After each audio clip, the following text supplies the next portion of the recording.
I'm Rich Heffron. This is this week's Delaware State Chamber of Commerce Legislative Report. A number of things to talk about, but first, Superstars in Education Awards reception last night. We honored 7 schools throughout the state for programs that we find to be special and innovative. Over 300 people were there to witness that. On top of that, the DuPont Company gave 3 STEM schools a combined $10,000 in funding that they can use for their programs.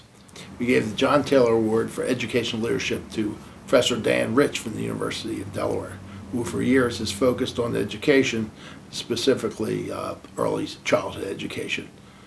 Dan's been a good friend of the Chamber, good friend of John Taylor's, and a good friend of mine for many years, and he deserves that award.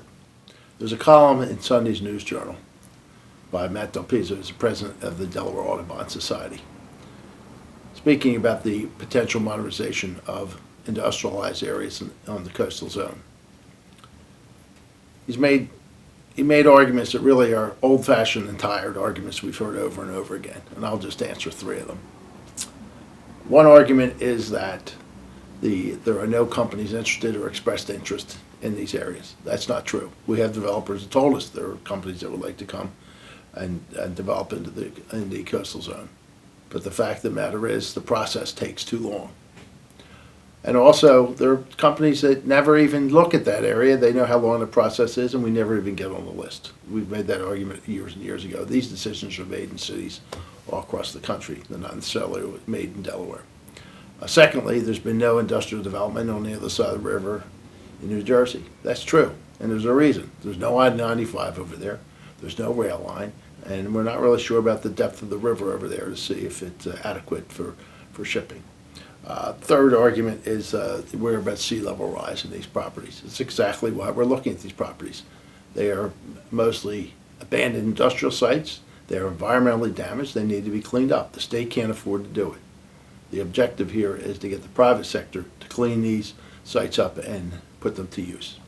The final thing is we're talking about less than 2% of the acreage in the coastal zone. Lastly, the Chamber will testify today in opposition to House Bill 110, which would legalize the use of marijuana in the state of Delaware. There are a lot of reasons to be for it or against it, but the reason that the Chamber does not support it at this time is there is no adequate test for an employer to tell if an employee is impaired. And that is a risk, especially in areas such as construction and banking industry. Applications for Superstars in Business Award, which will be given at a November luncheon, are now open.